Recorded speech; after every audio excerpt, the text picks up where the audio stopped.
Very happy to have my next guest back on the show, Jay Perrin, finally making his UFC debut this Saturday, February the 19th at UFC Vegas 48. Jay, how are you? I'm I'm dandy, Miss Candy. You know what I mean? I'm just great. I couldn't be better. So just first tell me when you found out, when you got the call and just what your overall emotions were, because I know this is a call you've been waiting for quite a while. So I got the call like 2 weeks ago. Not really like I got the call, but like I got notice or mention that there might be an opening on the 19th. And I was like, word. And so I just went balls to the wall for 2 straight weeks. And on like the 15th day in a row, I was like, all right, I'm gonna take a rest. And then that's when I got the call. So I got it on Sunday. So basically, it was between me and a few other people, and nobody wanted to take the fight for whatever reason, or people couldn't make weight, and I was ready. You know what I mean? I was preparing for a 5-round fight, so I'm in shape. You know what I mean? I'm here. You know what I mean? So that's really how it came about. I knew like a week and a half ago. Um, so I was prepping in the event that it might happen. But on Sunday, I was like, it was literally the day I was like, I don't think I'm going to get this.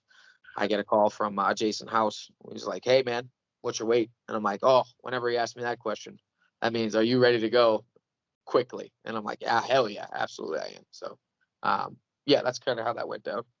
So we're 2 days away from the weigh-ins. What is the weight at right now? Are you pretty much on point? Oh, I'm 9 out, dude. I'm fine. You were going to be fighting or defending your CES title right around the corner. So just tell me, I know CES is easy to deal with and they want you to take that next step. What was that whole dialogue like, once you found out that you're going to be getting your UFC debut? I mean, really, it was more like a congratulations and all right, well, we got to fill your slot because we got to fight in 2 weeks, and a guy that's trying to fight for a belt or whatever is gonna fight. And he's an opponent, so they kind of like shifted gears right away. Gave me my congratulations and made all the posts and stuff like that. But they got a show in 2 weeks, so I'm sure that they're scrambling together to. And I feel bad, but also I don't feel bad. Um, so that's really what it is. They're just I think they're just being professional and knew that this would probably happen. So um, as soon as we called them, Pat Sullivan was like, "Yeah, good luck and congratulations to you, but I got to get on the phone with some people to replace you." So that's how it went. Absolutely, man. And your last time out, I talked to you last right before you fought Josh Smith and won the belt, and you looked really good in there. How pleased are you and your team with your overall performance that night? We loved it. Obviously, there's things you can nitpick. You know what I mean? Like I landed my strikes, I set them up. I knew what I wanted to do when I went in there. Everything went to plan. Everything went exactly as we had designed it to. And I stung him. When I stung him, he fell, and then I choked him out. You know what I mean? So I couldn't be happy with that. How can you be mad at a finish? You know what I mean? That kind of comes in the way that it did. If there's anything that I didn't like, it was the first like 2 minutes where like I'm in like the guy put me in like a cradle, or like we were in this like one weird scramble that like haunts my dreams. I'm like, this is the most embarrassing fucking thing I've ever been in, because like he had me in a cradle, but I was trying to like hip over, and my legs are like straight in the air, look like I'm fucking scorpioning. It was just a weird position, but other than that, I think I loved the performance. I liked, and also, um, it was the first time I was ever really cut open in a fight, and like really badly. And so like a lot of people don't understand like how they'll feel when their own blood is pouring down their face. I apparently ate it. I just took it and licked it off of my glove like BJ Penn. So I got a fight boner. So it was really good to know how I feel when like blood is coming out of my face. So you know what I mean? Like I said, man, I'm down for it, whatever it is. So I was happy with that. I'm happy with that, and I'm happy to up that now. I want to go from that performance as the bar and raise it every time. And I'm glad you mentioned that and just how you enjoyed that blood coming out of your face. And your nickname's the Joker, man. So I've been meaning to ask you, do you have like a favorite Joker? Is there someone in particular that you felt like was the best at it, acting? Is it Heath Ledger? I mean, there's Jared Leto. There's a lot of options. Absolutely not Jared Leto. Never again. Absolutely not. That's insulting. But my favorite was from I don't know if you remember the Batman animated series. It was back in like the 90s. Mark Hamill, the person who played not Darth Vader, Luke Skywalker, was actually the voice of the Joker for most of my life. So and I'm also a huge Star Wars nerd. Like I will overwhelm you with Star Wars knowledge. So that one's a big one. I think each Joker is different. I think that Joaquin Phoenix's Joker is he's a guy that's less like a supervillain and more like a guy that deals with mental illness and has just had enough. I feel like his Joker's a little bit more relatable to the common man. You know what I mean? And when life's just kicking you down and you have a bad day and you snap. Heath Ledger is everybody's favorite because he kind of encapsulated how chaotic and destructive and how much of a mastermind the Joker really was. So it's hard to pinpoint which one I love the most, because they're different in their own ways. And obviously there's Jack Napier back in the 80s when they had when it was the old Batman movie with Jack Nicholson. But I think I would say Heath or Yaquan. I like Yaquan Phoenix because it was a little darker. I like they stuck with the original storyline, but I relate to each one of them their own way. The Joker was given to me by by a teacher, a mentor of mine that was very important to me growing up, and that's where the nickname came from, and from there it just kind of grew. Yeah, Heath Ledger, hands down, is my favorite. Are you excited to see the new Batman that's coming out? Dude, I don't know. I don't really know. Like, I feel like we've had 15 Batmans. You know what I mean? Give me something else. But I think Robert Pattinson's a great actor, wonderful actor. Outside of Twilight, obviously, I don't think that's fair because he's been in other stuff. You know what I mean? And he's been fine in it. I did not agree with the twinkling vampires. That shit insulted me. But I think that Robert Pattinson will do a good job. I like how they've spun the Riddler around. I think that the story behind Batman is going to be similar there, but very different at the same time. So I'll watch it because I'm obviously a nerd and I can't help myself. But if it's bad, I'm going to let everybody know how fucking bad it is. So. All right. Well, I'll be interested to see, what you have to say after that movie is released. Now, as I mentioned a little bit earlier, Jay, the last time I did talk to you was right before the Josh Smith fight. You won the CES belt. What has life been like for you since? We talked about it a little bit, getting ready for, this short notice fight. But have you just been in camp, just getting as ready as you possibly can, or is there anything else you've been up to? Dude, all I do is eat, sleep, and train, bro. Like I get up, I'll tell you my schedule every single day. I wake up at 7 a.m. I have my own little morning routine where I have coffee. I sit outside and I help I'm in the gym at 9:30. I stay there till 1. I go home for an hour, maybe an hour and a half to eat, shower, and sit down for a minute. Then I go teach from 4 to 8, and then I'll either hit the bag or do strength and conditioning right after. And that's 5-6 days a week I'm doing that. So everything I do is martial arts. If I'm out here, you know what I mean, in Las Vegas trying to be in the UFC like I am, I got to be working like I'm in the UFC. So, yeah, that's what I do. You know what I mean? Like I go out occasionally, like with some friends, but for the last month, I've just kind of kept to myself and just focused on my work. So, and I say work, but I really love what I do. So it's not a problem for me. You know what I mean? There's days where I have to force myself to rest because I know that I've gone too far, but I would go every day if I could. You know what I mean? So that's what I do. All I do is I wake up, I go to the gym, I come home, I go back. Training partners for this camp, anybody new, or is the same old folks? I had O'Day Osborne, I had Cameron Else, I had Maraba here and there. Let's see. I've tried anybody, dude. Really, it doesn't matter. Everybody. I went with anybody that walked through the gym. Off the top of my head, O'Day Osborne has been one of the big ones, and Cameron Else as well. Let's see, there's one more that I'm just blanking on, but everybody at Syndicate has been so helpful for me. So, they give me good looks, and there's a lot of sleepers that people don't really know in there that are very good. You know what I mean? Could be even. I think that there's a guy in there. His name is Adam, and he doesn't fight, but he is probably the most talented fighter I've ever seen in my entire life.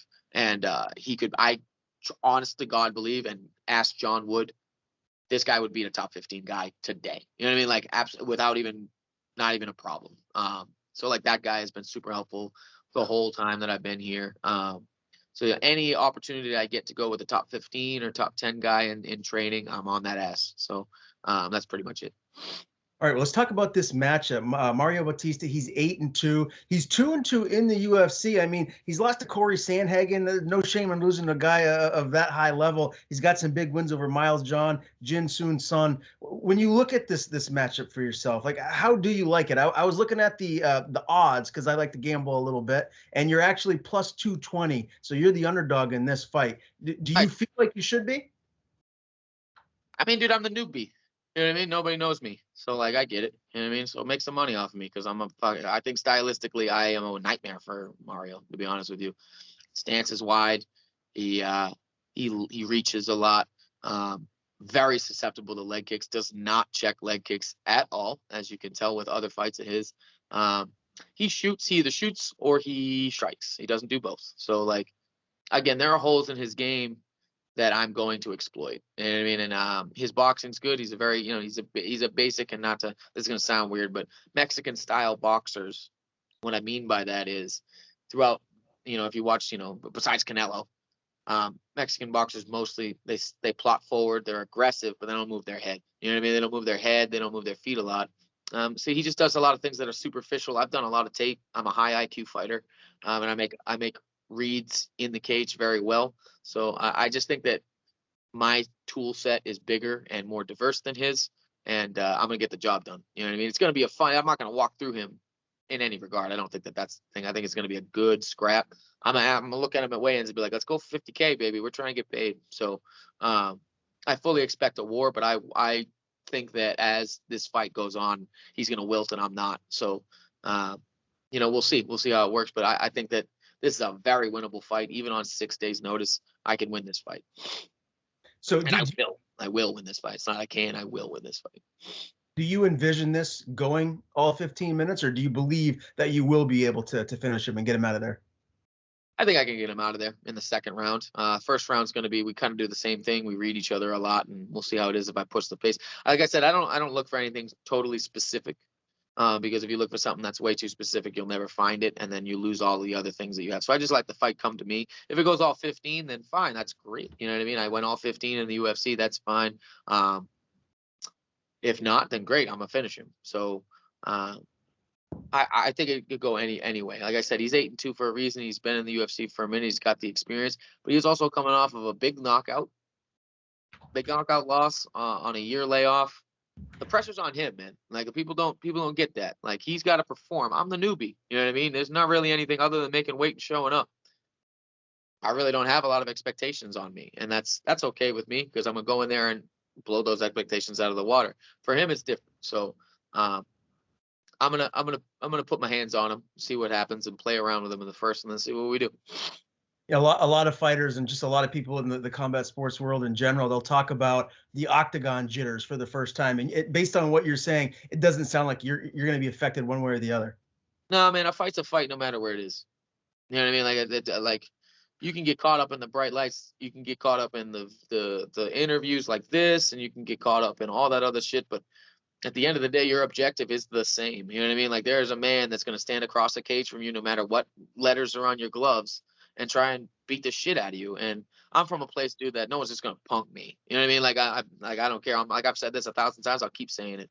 Nobody on my best day, not a single person on this planet on my best day is just going to whoop my ass. Guarantee you that. So, I've been under bright lights a lot. You know what I mean? So it doesn't bother me. So, I had the Contender Series fight, and I learned a lot from that. And I'm going to be in the Apex. I'm excited to be able to rectify the decision that I lost all that time ago. You know what I mean? So I'm excited. I like the scrap. You know what I mean? I'm more excited for this fight than I was the fight that I was going into prior. So like matchup wise. So I just think that overall it's going to be a quality fight that I am going to win. And then I'm going to move forward. So like the lights aren't going to get to me, dude. I'm just going to focus on the man himself because he's a human being, and I'm going to systematically destroy him. Was it a 3 or 4 fight deal that you signed here with the UFC? I think it was 3. I'm not sure. I don't know. My manager knows more about it. He just said sign here. You're good. I'm like, yes. Sure. So Awesome. I think it's it might be 4. It might be 4. But I'll look at it later. I have the copy of it, but I'll look at it later. I'm just focused on this one. You know what I mean? I've come up short on too many of these. You know what I mean? And it's always a decision. So like a split too. It's fucking ridiculous. So I can't let that shit happen again. I got to go in there and show out. You know what I mean? Because it's not about being here. It's about staying here, man. You're not like if can you really say you're a UFC fighter if you have 4 fights and you go 0-4?